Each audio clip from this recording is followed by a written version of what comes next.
There is some saber rattling on the Korean peninsula. China has put forward a proposal to pursue in parallel tracks the denuclearization of the peninsula and the replacement of the armistice agreement with a peace treaty.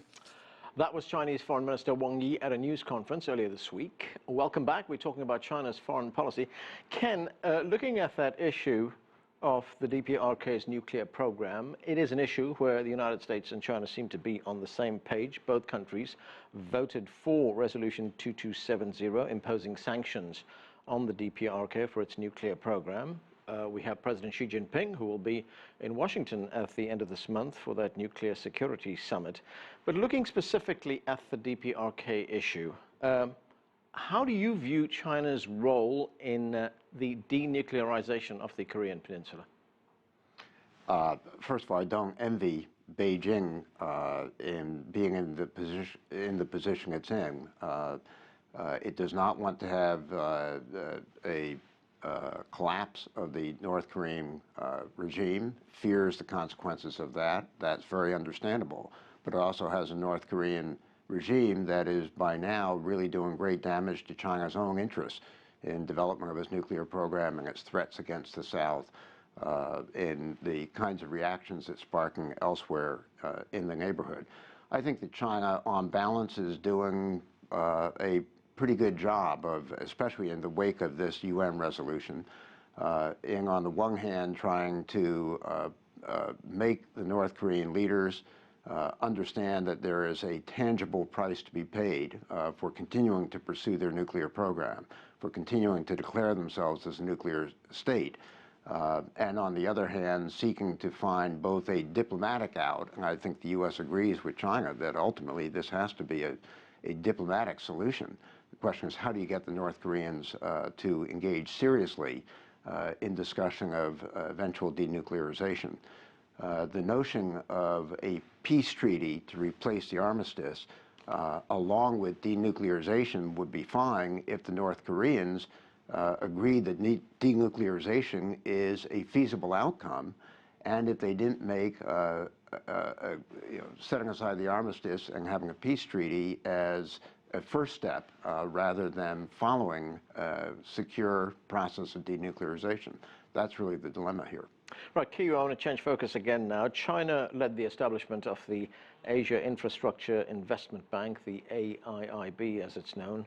Minister Wang said that China is not trying to build a rival system here. On the contrary, China is trying to play a bigger role in the existing international order.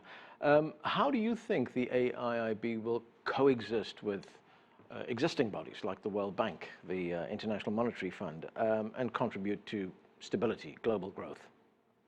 Well, the answer is that the AIIB is, by nature, very different from the existing international organizations, because it is neither about poverty alleviation, which ADB, World Bank focuses on, or about the International Monetary System, which the IMF focuses on. It is specifically about building infrastructure.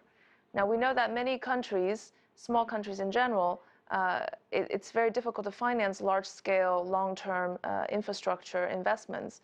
And here is where China, by pooling resources from around the world, can help undertake these large projects and indirectly benefit the world in turn, because it significantly reduces transport costs and the cost to trade, and significantly helps these countries to develop and grow further.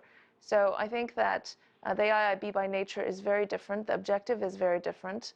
The purpose to work together, strengthen the regional trade and regional cooperation is also very significant.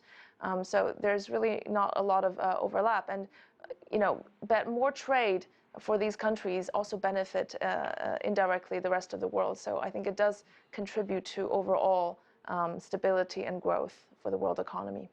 Sourabh, One Belt, One Road, that's another big international growth initiative from China. What's been achieved so far, and what kind of feedback has there been from some of the countries involved, countries like India, for instance? Could I just jump once back to that previous question, which she was answering, and said that, China has been so far a rule taker. What China wants to become is also a rule maker, along with being a rule taker. And given its enormous size and its contribution to the international system, it should be welcomed with both arms. Secondly, one of the problems is that the post-World War II international economic order conceptually has just not been reformed sufficiently. And so moves by many emerging countries to want to move in that direction of reform and have actual initiatives rather than just voice and governance issues, I think is very, very important. Now, coming to One Belt, One Road, it's an enormous project, enormous undertaking. It's also been rolled out in a very short period of time. Now, most countries understand that this is to their benefit, and that's why we saw at the AIIB the number of countries which were willing to join and also broke ranks to join. So there is a great interest in Chinese, not just Chinese money, but also Chinese production techniques and getting and having trade and investment cooperation and financial cooperation with China. Now, yes, because it has been implemented in such a short period of time, there are apprehensions, the usual apprehensions and anxieties which follow Chinese initiatives. And therefore, there are countries which feel that perhaps this is a means for China to hardwire influence using a lot of money.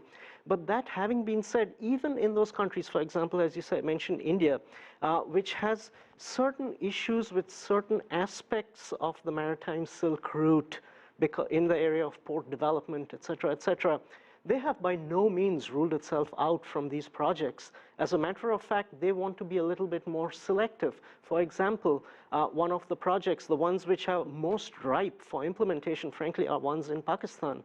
And these are connectivity projects, and part of which happens to go through what India considers Indian Kashmir, which Pakistan occupies, and then the legal issues crop up, et cetera, et cetera. So there are particular forms of anxieties out here, but by and large, I would think that the welcome is broad, and countries have embraced this initiative. But of course, we need more clarity and need more co-ownership in these initiatives. Keyu, you want to say something? If I may just add about one thing about China's external wealth. So China has accumulated a great deal of external wealth since the 1990s.